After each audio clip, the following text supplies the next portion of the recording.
Galera, vamos continuar o Marx, né, na nossa sociologia. Última coisa que a gente tinha trabalhado, né, os dois últimos conceitos. Trabalho estranhado, trabalho ontológico. Trabalho estranhado, né, que o Marx vai chamar de Entfremdung, né, conceito do alemão, que é esse trabalho em que é um trabalho hostil e que não dá satisfação para a pessoa que o realiza, né? É um trabalho que a pessoa não se reconhece naquele produto que ela participou na confecção. Lembrando que ela só faz uma parcela, né? Por isso que eu disse na produção, por isso que eu disse que ela só faz, que ela só participa de uma parte do negócio todo, né? E é uma das formas de alienação, tá? Em contrapartida, né? Nós temos o trabalho ontológico, que é a primeira manifestação do trabalho na história humana. Que é o trabalho em que eu usufruo dele, eu, ou a minha comunidade, ou a minha família, enfim. Mas é um trabalho que me dá prazer em fazer, que eu falo assim, puta, que da hora, terminei ele e agora eu vou usufruir. Isso aí pode ser uma cadeira ou pode ser um bolo, tá? Então o trabalho é o que? A modificação da natureza. E a sua categoria ontológica é justamente esse de eu me identificar de uma certa maneira com o que eu estou fazendo, tá? E isso vai nos levar ao quê? A uma outra ideia do Marx, tá? Que é a da desumanização. O trabalho estranhado, ele desumaniza o ser humano. Por que ele desumaniza o ser humano? Pelo fato de que a principal a característica que nos faz que nos torna seres humanos é o trabalho ontológico. Pegando historicamente falando, né? Lógico que você também tem um ponto de vista filosófico. Só que no capitalismo eu perco a categoria ontológica do trabalho, eu já não sinto mais prazer em fazer aquilo que me tornou humano. O capitalismo promove o que então a partir de toda a hostilidade dele? A desumanização. Quando eu deixo de trabalhar e usufruir dos frutos dele, tá? Então, galera, o que é o contexto que a gente tem? É lógico que isso é do ponto de vista filosófico, tá? Não estou falando que o capitalismo deixa as pessoas, regride as pessoas no sentido biológico do negócio, tá? Isso aí é uma questão existencial e é uma questão filosófica, sobretudo, tá? E o que acontece? Né? Qual que é o contexto que a gente tem, portanto, do Marx, que é ali do 19? A gente tem um contexto de profunda exploração, a gente tem esse contexto de desumanização, a gente tem um sujeito explorador, que é o dono dos meios de produção, o burguês, a gente tem dezenas de explorados que trabalham para ele, né? E esse cara ele vai se enriquecendo, enriquecendo, enriquecendo, e o proletariado, miséria, miséria, miséria e pobreza. É bem o contexto que o Marx vivencia, tá? É bem a experiência dele de revolução industrial. E é lógico que ele olha para isso e ele vai falar, pô, tá errado, né? Enquanto poucos enriquecem, vivem do luxo, pegam seus dinheiros e investem nos seus próprios meios de produção, nas suas fábricas, né? A maioria muitas vezes nem tem o que comer. Então, uma coisa, não tem como, do ponto de vista do Marx, analisando essa sociedade capitalista, não tem como haver uma harmonia nessa sociedade ou nesse país ignorar as contradições sociais, tá? E aí é o racha, não é nem o racha, é a posição epistemológica diferente entre o Marx e o Comte, tá? Lembrem do Comte. O Comte trabalha com aquela ideia de conjunto, harmonia, uma possibilidade de pensar o todo, só que esse todo ignorando as contradições sociais, tá? Muito, assim, muito visível, se a gente pegar, por exemplo, a ditadura militar, vocês estudaram isso, provavelmente. O que foi o futebol? O que foi a Copa de 70, galera? É política. Futebol não é só futebol. Essa é a questão. Futebol envolve muitas outras coisas que estão permeadas ali, né? E errado está quem acha que futebol é apenas futebol. Não é, galera. É instrumento de várias coisas, inclusive política, tá? A ditadura usou da Copa de 70 para o quê? Para construir esse conjunto de nação, né? Apropriando-se muito do Conte, que já tinha uma influência aqui no Brasil pelo movimento republicano, lá no final do 19, tá?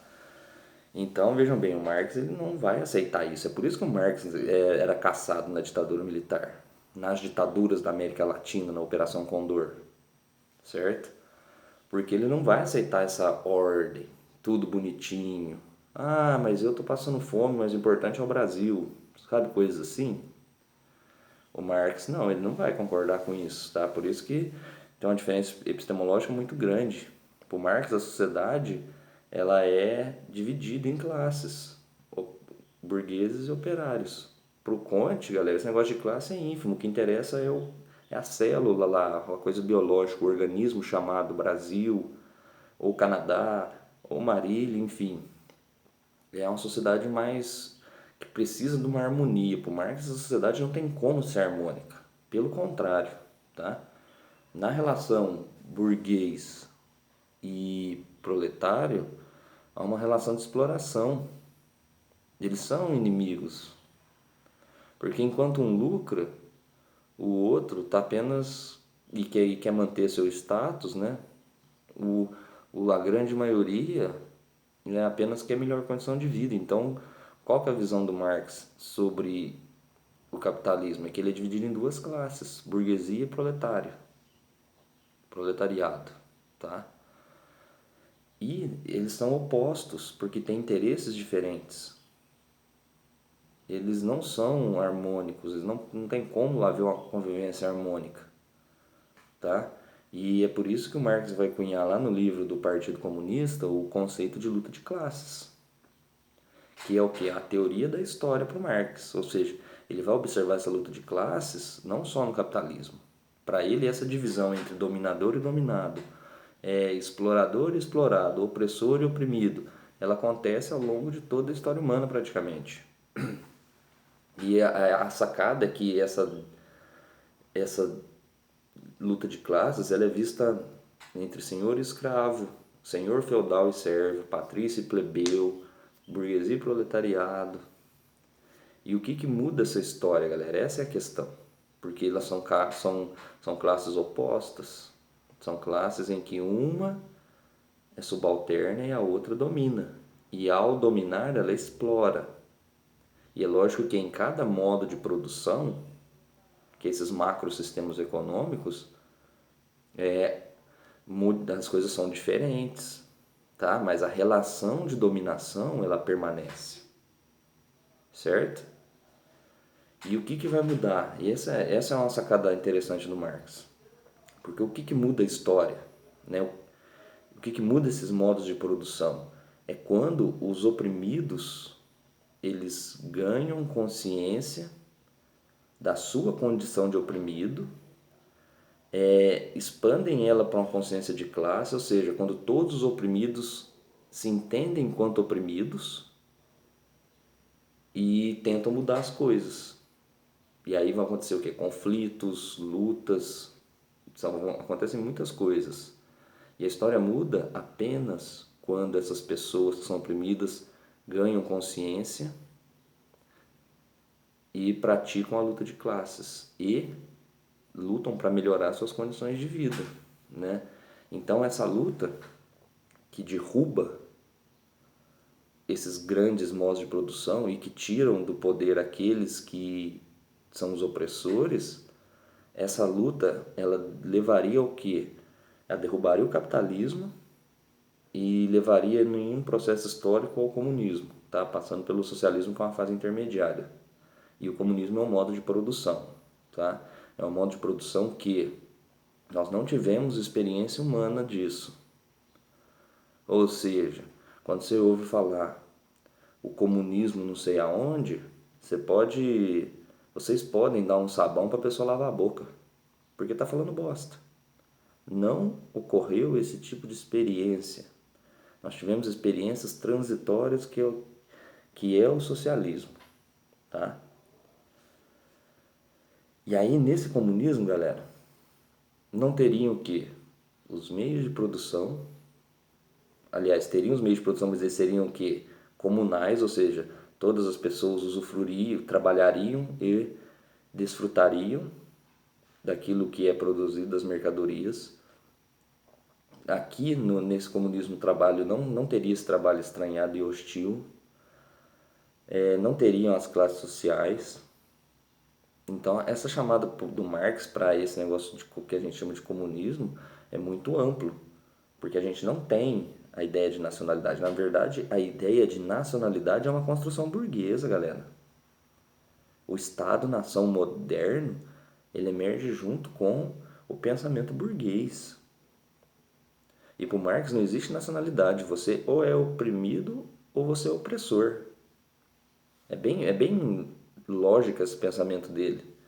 É a internacionalização do proletariado, certo? E aí o que vai acontecer? A gente tem todo esse movimento de luta, de ação, porque para o Marx a ação é extremamente importante. Ele criticou a filosofia várias vezes por isso, no sentido de que enquanto a filosofia fica apenas pensando, refletindo, os pensadores, os filósofos, isso aí não está certo. O que as pessoas têm que fazer é o quê? Colocar a mão na massa e lutar para um mundo mais justo, mais igual.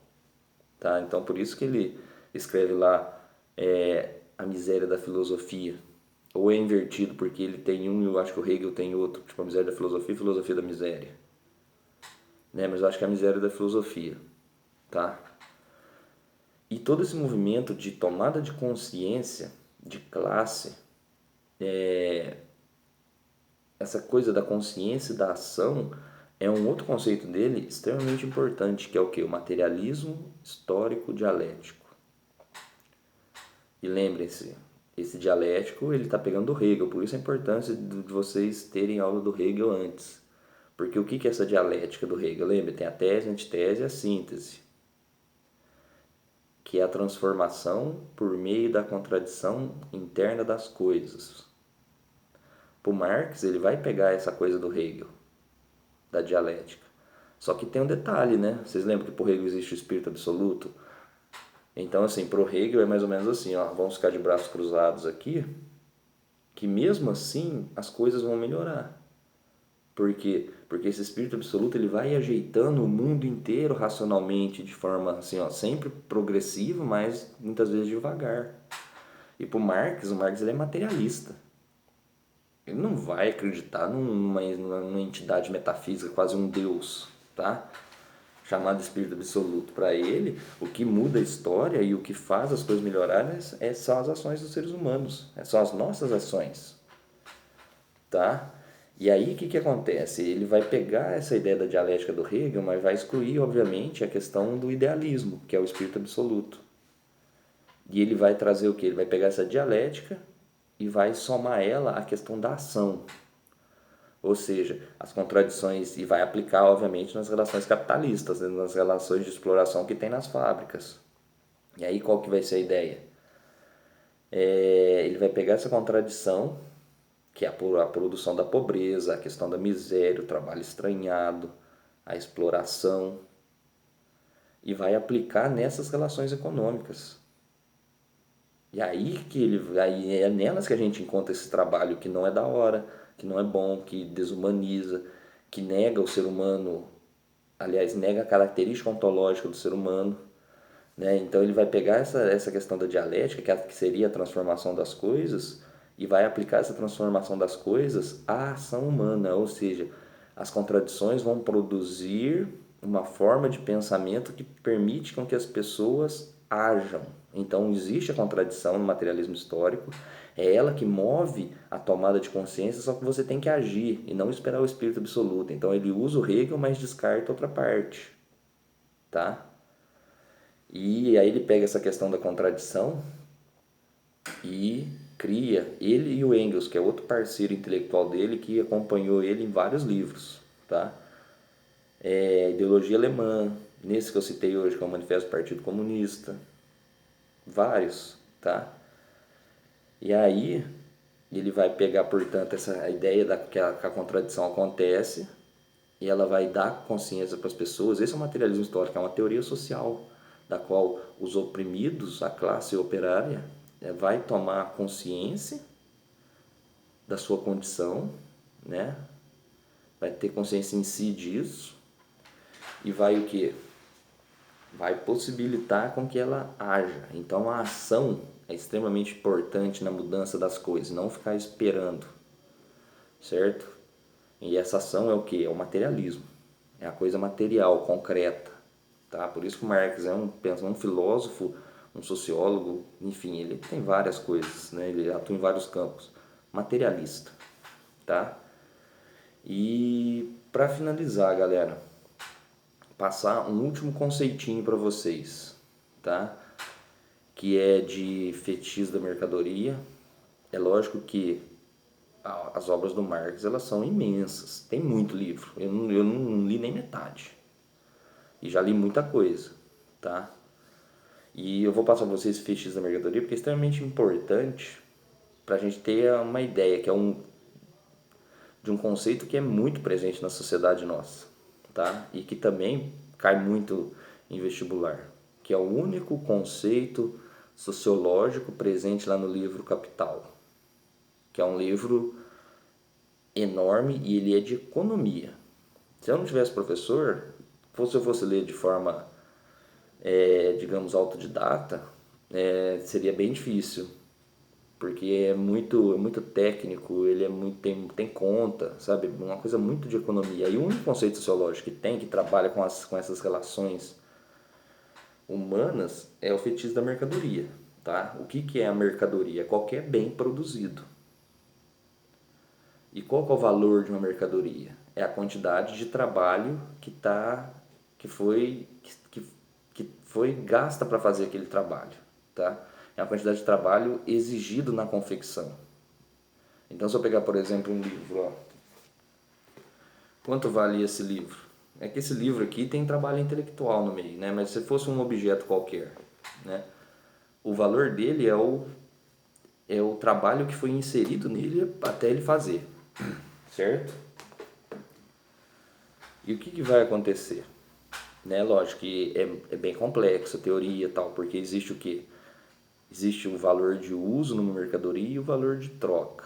O valor de uso é a utilidade para alguém. E aí o valor de troca é quando não te interessa mais determinada coisa, tipo esse livro, e você decide trocar ele e passar ele para frente. E aí se ele interessa para outra pessoa, ele tem valor de uso para outra pessoa.